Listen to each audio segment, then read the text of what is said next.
ದೇವರ ನಾಮಕ್ಕೆ ಸ್ತೋತ್ರವಾಗಲಿ. 1 ಸಮುವೇಲನ 27ನೇ ಅಧ್ಯಾಯ.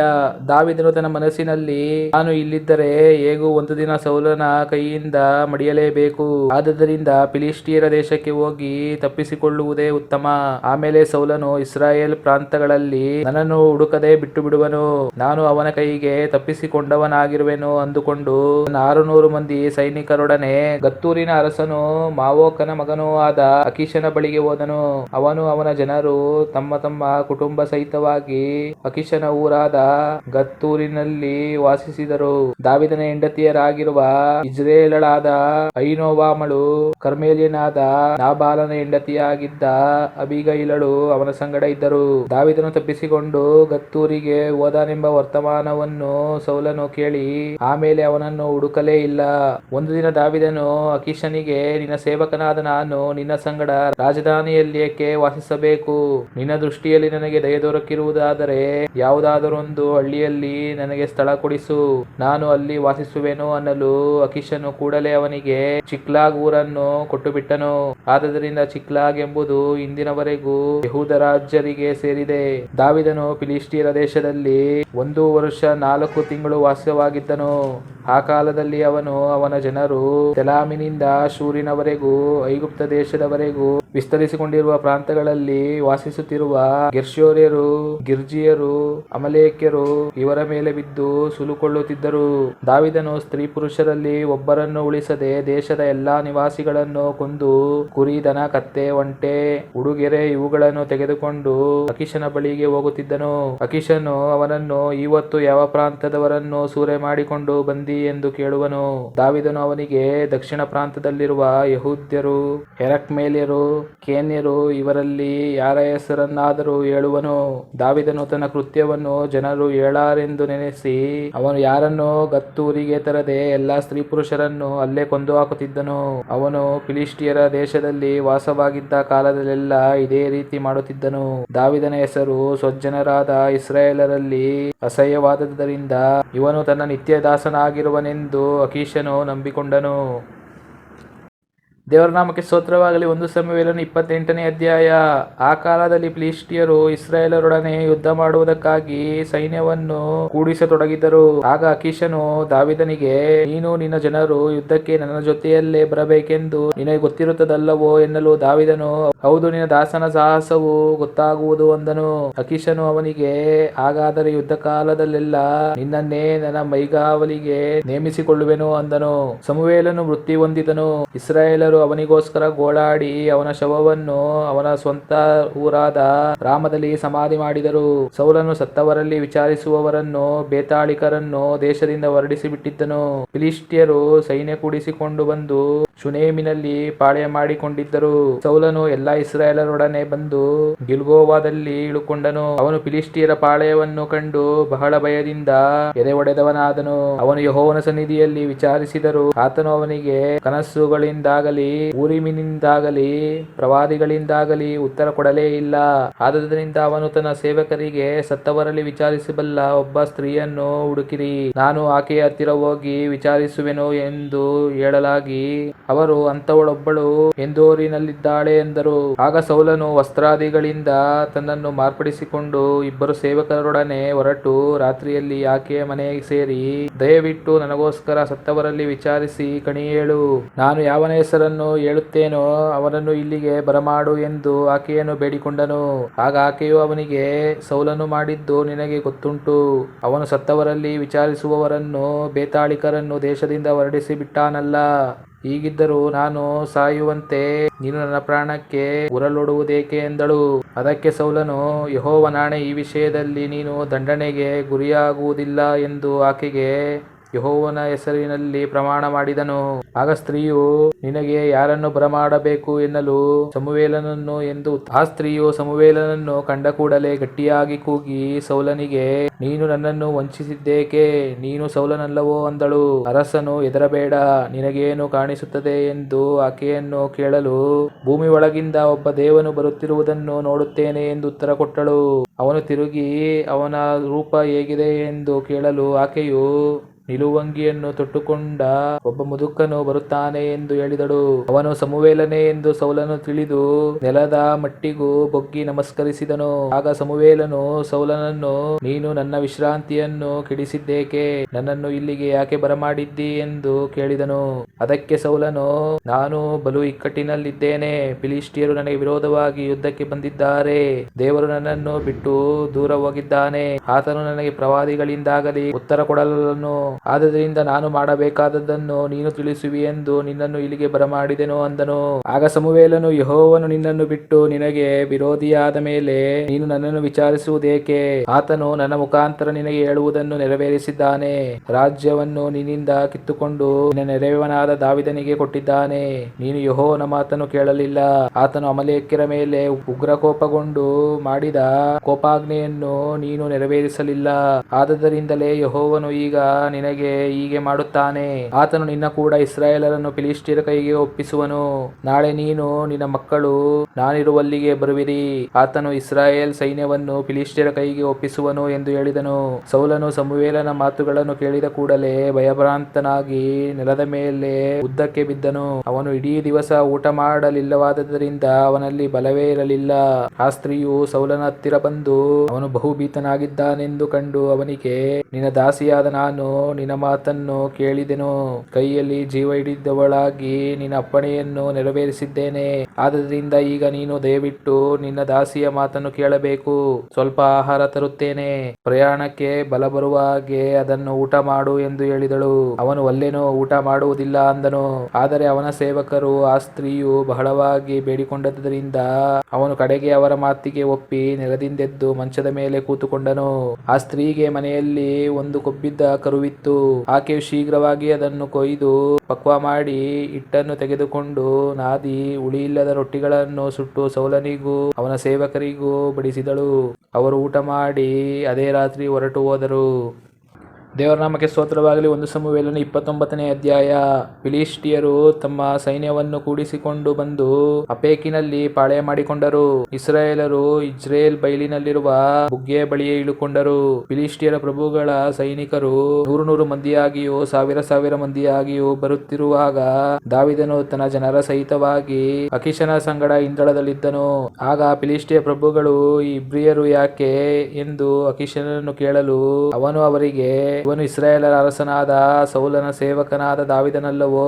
ಇವನು ಇಷ್ಟು ವರ್ಷ ಇಷ್ಟು ದಿವಸಗಳಿಂದ ನನ್ನ ಬಳಿಯಲ್ಲಿದ್ದಾನೆ. ಸೌಲನನ್ನು ಬಿಟ್ಟು ನನ್ನ ಹತ್ತಿರ ಬಂದ ದಿವಸ ಮೊದಲುಗೊಂಡು ಇಂದಿನವರೆಗೂ ನಾನು ಇವನಲ್ಲಿ ಯಾವ ಅಪರಾಧವನ್ನು ಕಾಣಲಿಲ್ಲ ಎಂದು ಉತ್ತರ ಕೊಟ್ಟನು. ಆದರೆ ಫಿಲಿಷ್ಟಿಯರ ಪ್ರಭುಗಳು ಅವನ ಮೇಲೆ ಕೋಪಗೊಂಡು ಅವನಿಗೆ, ಈ ಮನುಷ್ಯನನ್ನು ಕಳುಹಿಸಿಬಿಡು. ಇವನು ಹಿಂದಿರುಗಿ ಹೋಗಿ ನೀನು ನೇಮಿಸಿದ ಸ್ಥಳದಲ್ಲೇ ವಾಸಿಸಲಿ. ನಮ್ಮ ಜೊತೆಯಲ್ಲಿ ಯುದ್ಧಕ್ಕೆ ಬರಬಾರದು. ಬಂದರೆ ನಮಗೆ ಶತ್ರುವಾಗಿ ನಿಂತಾನು. ಫಿಲಿಷ್ಟಿಯರ ತಲೆಗಳನ್ನು ಕಡಿಯುವುದರಿಂದಲೇ ಇವನು ತನ್ನ ಯಜಮಾನನ ಮೆಚ್ಚುಗೆಯನ್ನು ಪಡೆಯಬಹುದಲ್ಲವೇ? ಸೌಲನು 1000 ಗಟ್ಟಿಯಾಗಿ ಕೊಂದನು, ದಾವೀದನು 10,000 ಗಟ್ಟಿಯಾಗಿ ಕೊಂದನು ಎಂದು ಸ್ತ್ರೀಯರು ಕುಣಿಯುತ್ತಾ ಪರಸ್ಪರವಾಗಿ ಆಡಿದ್ದು ಈ ದಾವೀದನನ್ನೇ ಕುರಿತಲ್ಲವೋ ಅಂದರು. ಆಗ ಅಕೀಷನು ದಾವೀದನನ್ನು ಕರೆದು ಅವನಿಗೆ, ಯೆಹೋವನಾಣೆ, ನೀನು ಯಥಾರ್ಥನು. ನೀನು ನನ್ನ ಸಂಗಡ ಪಾಳೆಯದಲ್ಲಿದ್ದುಕೊಂಡು ಯುದ್ಧಕ್ಕೆ ಹೋಗುತ್ತಾ ಬರುತ್ತಾ ಇರುವುದು ಯುಕ್ತವೆಂದು ನನಗೆ ತೋರಿತು. ನೀನು ಬಂದದಿನಿಂದ ಇಂದಿನವರೆಗೂ ನಿನ್ನಲ್ಲಿ ಯಾವ ದೋಷವನ್ನು ಕಾಣಲಿಲ್ಲ. ಆದರೆ ಪ್ರಭುಗಳು ನಿನ್ನನ್ನು ಮೆಚ್ಚುವುದಿಲ್ಲ. ಆದ್ದರಿಂದ ನೀನು ಸಮಾಧಾನದಿಂದ ಹಿಂದಿರುಗಿ ಹೋಗು, ಅವರನ್ನು ಸಿಟ್ಟುಗೊಳಿಸಬಾರದು ಎಂದು ಕೇಳಲು ದಾವೀದನು ಅಕೀಷನಿಗೆ, ನಾನೇನು ಮಾಡಿದೆನು? ನಿನ್ನ ದಾಸನಾದ ನಾನು ನಿನ್ನ ಬಳಿಗೆ ಬಂದದಿನಿಂದ ಇಂದಿನವರೆಗೂ ನನ್ನಲ್ಲಿ ಯಾವ ಅಪರಾಧವನ್ನು ಕಂಡಿ? ಅರಸನಾದ ನನ್ನ ಒಡೆಯನ ಜೊತೆಯಲ್ಲಿ ಹೋಗಿ ಅವನ ಶತ್ರುಗಳೊಡನೆ ನಾನೇಕೆ ಯುದ್ಧ ಮಾಡಬಾರದು ಅಂದನು. ಆಗ ಅಕೀಷನು ದಾವೀದನಿಗೆ, ನೀನು ಒಳ್ಳೆಯವನೆಂದು ನನಗೆ ಗೊತ್ತದೆ. ನನ್ನ ದೃಷ್ಟಿಯಲ್ಲಿ ನೀನು ದೇವದೂತನಂತಿರುತ್ತಿ. ಆದರೆ ಫಿಲಿಷ್ಟಿಯರ ಪ್ರಭುಗಳು, ಇವನು ನಮ್ಮ ಜೊತೆಯಲ್ಲಿ ಯುದ್ಧಕ್ಕೆ ಬರಬಾರದೆಂದು ಹೇಳುತ್ತಾರಲ್ಲ. ಆದುದರಿಂದ ನೀನು ನಿನ್ನ ಸಂಗಡ ಬಂದ ನಿನ್ನ ಒಡೆಯನ ಸೇವಕರು ನಾಳೆ ಬೆಳಿಗ್ಗೆ ಎದ್ದು ಒತ್ತು ಮೂಡಿದ ಕೂಡಲೇ ಹಿಂದಿರುಗಿ ಹೋಗಿರಿ ಎಂದು ಹೇಳಿದನು. ದಾವೀದನು ತನ್ನ ಜನರೊಡನೆ ಬೆಳಿಗ್ಗೆ ಎದ್ದು ಹಿಂದಿರುಗಿ ಫಿಲಿಷ್ಟಿಯರ ದೇಶಕ್ಕೆ ಹೊರಟನು. ಫಿಲಿಷ್ಟಿಯರು ಇಜ್ರೇಲಿಗೆ ಹೋದರು. ದೇವರ ನಾಮಕ್ಕೆ ಸ್ತೋತ್ರವಾಗಲಿ. 1 ಸಮುವೇಲನ 30ನೇ ಅಧ್ಯಾಯ. ದಾವೀದನು ಅವನ ಜನರು 3ನೆಯ ದಿನ ಚಿಕ್ಲಾಗ್ ಊರನ್ನು ಮುಟ್ಟಿದರು. ಅಷ್ಟರೊಳಗೆ ಅಮಲೇಕ್ಯರು ದಂಡೆತ್ತಿ ದಕ್ಷಿಣ ಪ್ರಾಂತ್ಯಕ್ಕೂ ಚಿಗ್ಲಾಗ್ ಊರಿಗೂ ಬಂದು ಚಿಗ್ಲಾಗ್ ಊರನ್ನು ಸುಟ್ಟು ಹಾಳು ಮಾಡಿ ಅದರಲ್ಲಿದ್ದ ಎಲ್ಲ ಹೆಂಗಸರನ್ನು, ಚಿಕ್ಕವರನ್ನು, ದೊಡ್ಡವರನ್ನು ಸೆರೆ ಹಿಡಿದುಕೊಂಡು ಹೋಗಿದ್ದರು. ಆದರೆ ಯಾರನ್ನು ಕೊಂದಿರಲಿಲ್ಲ. ದಾವೀದನು ಅವನ ಜನರು ತಮ್ಮ ಊರಿಗೆ ಬಂದಾಗ ಅದು ಸುಡಲ್ಪಟ್ಟಿರುವುದನ್ನು, ತಮ್ಮ ಹೆಂಡತಿಯರು, ಗಂಡು ಹೆಣ್ಣು ಮಕ್ಕಳು ಸೆರೆಯಾಗಿ ಒಯ್ಯಲ್ಪಟ್ಟಿರುವುದನ್ನು ಕಂಡು ಅವರು ತಮ್ಮಿಂದಾಗುವಷ್ಟು ಕಾಲ ಗಟ್ಟಿಯಾಗಿ ಅತ್ತರು. ದಾವೀದನ ಇಬ್ಬರು ಹೆಂಡತಿಯರಾದ ಇಜ್ರೇಲಿನವಳಾದ ಅಹೀನೋವಾಮಳು, ಕರ್ಮೇಲ್ಯನಾದ ನಾಬಾಲನ ಹೆಂಡತಿಯಾಗಿದ್ದ ಅಬೀಗೈಲಳು ಸೆರೆಯಾಗಿ ಹೋಗಿದ್ದರು. ಇದಲ್ಲದೆ ಜನರು ತಮ್ಮ ಗಂಡು ಹೆಣ್ಣು ಮಕ್ಕಳಿಗಾಗಿ ಮನಸ್ಸಿನಲ್ಲಿ ಬಹಳವಾಗಿ ನೊಂದುಕೊಂಡು ದಾವೀದನನ್ನು ಕಲ್ಲೆಸೆದು ಕೊಲ್ಲಬೇಕೆಂದಿದ್ದರಿಂದ ಅವನು ಬಲು ಇಕ್ಕಟ್ಟಿನಲ್ಲಿ ಬಿದ್ದನು. ಆದರೂ ಅವನು ತನ್ನ ದೇವರಾದ ಯೆಹೋವನಲ್ಲಿ ತನ್ನನ್ನು ಬಲಪಡಿಸಿಕೊಂಡು ಅಹೀಮೆಲೆಕನ ಮಗನಾದ ಎಬ್ಯಾತಾರನಿಗೆ, ದಯವಿಟ್ಟು ಏಫೋದನ್ನು ಇಲ್ಲಿಗೆ ತೆಗೆದುಕೊಂಡು ಬಾ ಎಂದು ಹೇಳಲು ಅವನು ತಂದನು. ಆಗ ದಾವೀದನು ಯೆಹೋವನನ್ನು, ನಾನು ಆ ಗುಂಪನ್ನು ಹಿಂದಟ್ಟಬಹುದೋ, ಅದು ನನಗೆ ಸಿಕ್ಕುವುದೋ ಎಂದು ಕೇಳಲು ಆತನು, ಹಿಂದಟ್ಟು, ಅದು ನಿನಗೆ ಸಿಕ್ಕುವುದು, ನೀನು ಎಲ್ಲರನ್ನೂ ಬಿಡಿಸಿಕೊಂಡು ಬರುವಿ ಎಂದು ಉತ್ತರ ಕೊಟ್ಟನು. ದಾವೀದನು ಅವನ ಸಂಗಡ ಇದ್ದ 600 ಮಂದಿ ಸೈನಿಕರು ಹೊರಟು ಬೆರ್ಸೋರ್ ಹಳ್ಳಕ್ಕೆ ಬಂದ ಮೇಲೆ ಆ ಹಳ್ಳದಿಂದ ಮೇಲೆ ಹತ್ತಲಾರದಷ್ಟು ಆಯಾಸಗೊಂಡ 200 ಜನರು ಅಲ್ಲೇ ನಿಂತು ಬಿಟ್ಟಿದ್ದರಿಂದ ದಾವೀದನು ಉಳಿದ 400 ಜನರನ್ನೇ ಕರೆದುಕೊಂಡು ಮುಂದೆ ನಡೆದನು. ಅವನ ಜನರು ಅಡವಿಯಲ್ಲಿ ಒಬ್ಬ ಐಗುಪ್ತನು ಬಿದ್ದಿರುವುದನ್ನು ಕಂಡು ಅವನನ್ನು ದಾವೀದನ ಬಳಿಗೆ ತಂದು ಅವನಿಗೆ ರೊಟ್ಟಿ ತಿನ್ನಿಸಿ ನೀರು ಕುಡಿಸಿ ಅಂಜೂರದ ಹಣ್ಣಿನ ಉಂಡೆಗಳನ್ನು 2 ದ್ರಾಕ್ಷಾ ಗೊಂಚಲುಗಳನ್ನು ಕೊಟ್ಟರು. 3 ದಿವಸ ಹಗಲಿರುಳು ಅನ್ನಪಾನವಿಲ್ಲದ್ದರಿಂದ ಬಹಳವಾಗಿ ಬಳಲಿ ಹೋಗಿದ್ದ ಇವನು ಅವುಗಳನ್ನು ತಿನ್ನುತ್ತಲೇ ಚೇತರಿಸಿಕೊಂಡನು. ಆಗ ದಾವೀದನು ಅವನನ್ನು, ನೀನು ಯಾರ ಕಡೆಯವನು, ಎಲ್ಲಿಯವನು ಎಂದು ಕೇಳಲು ಅವನು, ನಾನು ಐಗುಪ್ತನು, ಒಬ್ಬ ಅಮಲೇಕ್ಯನ ದಾಸನು. ನಾನು 3 ದಿನಗಳ ಹಿಂದೆ ಅಸ್ವಸ್ಥನಾಗಿ ಮಲಗಿಕೊಂಡಿದ್ದರಿಂದ ನನ್ನ ಯಜಮಾನನು ನನ್ನನ್ನು ಬಿಟ್ಟು ಹೋದನು. ನಾನು ಕೆರೇತ್ಯರು, ಯೆಹೂದ್ಯರು, ಕಾಲೇಬ್ಯರು ಇರುವ ದಕ್ಷಿಣ ಪ್ರಾಂತವನ್ನು ಸೂರೆ ಮಾಡಿ ಚಿಕ್ಲಾಗ್ ಊರನ್ನು ಸಿಟ್ಟು ಬಿಟ್ಟು ಬಂದೆನು ಎಂದು ಉತ್ತರ ಕೊಟ್ಟನು. ಆನಂತರ ದಾವೀದನು, ನೀನು ನನ್ನನ್ನು ಆ ಗುಂಪು ಇರುವ ಸ್ಥಳಕ್ಕೆ ಕರೆದುಕೊಂಡು ಹೋಗುವಿಯೋ ಎಂದು ಕೇಳಿದ್ದಕ್ಕೆ ಅವನು, ನೀನು ನನ್ನನ್ನು ಕೊಲ್ಲುವುದಿಲ್ಲವೆಂದು, ನನ್ನ ಯಜಮಾನನ ಕೈಗೆ ಒಪ್ಪಿಸುವುದಿಲ್ಲವೆಂದು ದೇವರ ಹೆಸರಿನಲ್ಲಿ ಪ್ರಮಾಣ ಮಾಡಿದರೆ ನಿನ್ನನ್ನು ಆ ಗುಂಪಿನವರ ಬಳಿಗೆ ಕರೆದುಕೊಂಡು ಹೋಗುವೆನು ಅಂದನು. ಇವರು ಅಲ್ಲಿಗೆ ಹೋದಾಗ ಆ ಗುಂಪಿನವರು ತಮಗೆ ಫಿಲಿಷ್ಟಿಯ ಯೆಹೂದ ಪ್ರಾಂತಗಳಲ್ಲಿ ದೊರಕಿದ್ದ ದೊಡ್ಡ ಕೊಳ್ಳೆಯ ನಿಮಿತ್ತವಾಗಿ ಸಂತೋಷಿಸಿ ಉಂಡು ಕುಡಿದು ಕುಣಿದಾಡುತ್ತಾ ಅಲ್ಲಿನ ಬಯಲಿನಲ್ಲಿ ವ್ಯಾಪಿಸಿಕೊಂಡಿದ್ದರು. ದಾವೀದನು ಮರುದಿನ ಹೊತ್ತಾರೆಯಿಂದ ಸೂರ್ಯಾಸ್ತಮಾನದವರೆಗೂ ಅವರನ್ನು ಸಂಹರಿಸಿದನು. ಒಂಟೆಗಳನ್ನು ಹತ್ತಿ ಓಡಿ ಹೋದ 400 ಪ್ರಾಯಸ್ಥರ ಹೊರತು ಬೇರೆ ಯಾರೂ ತಪ್ಪಿಸಿಕೊಳ್ಳಲಿಲ್ಲ. ದಾವೀದನು ತನ್ನ ಇಬ್ಬರು ಹೆಂಡತಿಯರನ್ನು ಅಮಲೇಕ್ಯರು ಒಯ್ದಿದ್ದ ಎಲ್ಲಾ ಕೊಳ್ಳೆಯನ್ನು ಬಿಡಿಸಿಕೊಂಡನು. ಅಮಲೇಕ್ಯರು ಒಯ್ದಿದ್ದ ಚಿಕ್ಕ ದೊಡ್ಡ ಒಡವೆಗಳಲ್ಲಿ, ಗಂಡು ಹೆಣ್ಣು ಮಕ್ಕಳುಗಳಲ್ಲಿ ಒಂದನ್ನು ಬಿಡದೆ ಎಲ್ಲವನ್ನು ತಿರುಗಿ ತೆಗೆದುಕೊಂಡು ಬಂದನು. ಇದಲ್ಲದೆ ದಾವೀದನು ಶತ್ರುಗಳ ದನಕುರಿಗಳನ್ನು ತೆಗೆದುಕೊಂಡನು. ಅವನ ಜನರು, ಇವು ದಾವೀದನ ಕೊಳ್ಳೆ ಎಂದು ಹೇಳಿ ಅವುಗಳನ್ನು ತಮ್ಮ ದನಗಳ ಮುಂದೆ ಒಡಕೊಂಡು ಬಂದರು. ಆನಂತರ ದಾವೀದನು ಮೊದಲು ಆಯಾಸದಿಂದ ತನ್ನ ಹಿಂದೆ ಬರಲಾರದೆ ಬೆಸೂರ್ ಹಳ್ಳದ ಹತ್ತಿರ ಇಳಿದಿದ್ದ 200 ಜನರ ಬಳಿಗೆ ಹೋಗುತ್ತಿರುವಾಗ ಅವರು ಅವನನ್ನು ಅವನೊಂದಿಗಿದ್ದ ಜನರನ್ನು ಎದುರುಗೊಳ್ಳಲು ಬಂದರು. ದಾವೀದನು ಅವರನ್ನು ಸಂಧಿಸಿ ಅವರ ಕ್ಷೇಮ ಸಮಾಚಾರವನ್ನು ವಿಚಾರಿಸಿದನು. ಆಗ ದಾವೀದನ ಜೊತೆಯಲ್ಲಿ ಹೋಗಿದ್ದ ಜನರಲ್ಲಿ ದುಷ್ಟರು, ಮೂರ್ಖರು ಆದ ಕೆಲವು ಮಂದಿ, ಇವರು ನಮ್ಮ ಸಂಗಡ ಬಾರದ್ದರಿಂದ ನಾವು ಬಿಡಿಸಿಕೊಂಡು ಬಂದ ಕೊಳ್ಳೆಯಲ್ಲಿ ಇವರಿಗೆ ಏನೂ ಸಿಕ್ಕುವುದಿಲ್ಲ, ತಮ್ಮ ತಮ್ಮ ಹೆಂಡರು ಮಕ್ಕಳನ್ನು ಕರೆದುಕೊಂಡು ಹೋಗಿಬಿಡಲಿ ಎಂದರು. ಆಗ ದಾವೀದನು ಅವರಿಗೆ, ಸಹೋದರರೇ, ಯೆಹೋವನು ನಮ್ಮನ್ನು ಕಾಪಾಡಿ ನಮಗೆ ವಿರೋಧವಾಗಿ ಬಂದಿದ್ದ ಶತ್ರುಗಳ ಗುಂಪನ್ನು ನಮ್ಮ ಕೈಗೆ ಒಪ್ಪಿಸಿ ನಮಗೆ ಇಷ್ಟನ್ನೆಲ್ಲ ಕೊಟ್ಟ ಮೇಲೆ ನೀವು ಹೀಗೆ ಮಾಡಬಾರದು. ಈ ವಿಷಯದಲ್ಲಿ ನಿಮ್ಮ ಮಾತನ್ನು ಯಾರು ಕೇಳುವರು? ಯುದ್ಧ ಮಾಡಿದವರಿಗೆ ಸಿಕ್ಕುವಷ್ಟು ಪಾಲು ಸಾಮಾನು ಕಾಯ್ದವನಿಗೂ ಸಿಕ್ಕಬೇಕು, ಉಭಯರಿಗೂ ಸಮಭಾಗವಾಗಬೇಕು ಎಂದು ಉತ್ತರ ಕೊಟ್ಟನು.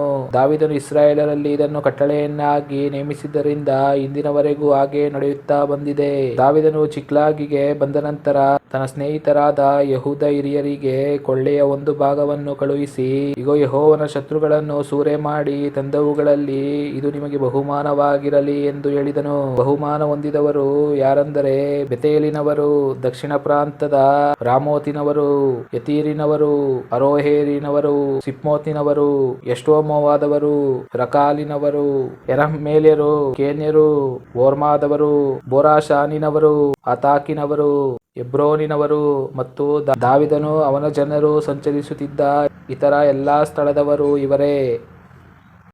ದೇವರ ನಾಮಕ್ಕೆ ಸ್ತೋತ್ರವಾಗಲಿ. 1 ಸಮುವೇಲನು 31ನೇ ಅಧ್ಯಾಯ. ಫಿಲಿಷ್ಟಿಯರು ಇಸ್ರಾಯೇಲರೊಡನೆ ಯುದ್ಧ ಮಾಡಿದರು. ಇಸ್ರಾಯೇಲರು ಅವರಿಂದ ಅಪಜಯ ಹೊಂದಿ ಗಿಲ್ಬೋವ ಬೆಟ್ಟದಲ್ಲಿ ಹತರಾದರು. ಫಿಲಿಷ್ಟಿಯರು ಸೌಲನನ್ನು ಅವನ ಮಕ್ಕಳನ್ನು ಬಿಡದೆ ಹಿಂದಟ್ಟಿ ಅವನ ಮಕ್ಕಳಾದ ಯೋನಾತಾನನನ್ನು, ಅಭಿನಾದಾಬನನ್ನು, ಮಲ್ಕಿಷುವನನ್ನು ಕೊಂದರು. ಸೌಲನಿದ್ದ ಕಡೆಯಲ್ಲಿ ಯುದ್ಧವು ಬಹುಘೋರವಾಗಿತ್ತು. ಬಿಲ್ಲುಗಾರರು ಅವನಿಗೆ ಗುರಿಯಿಟ್ಟರು.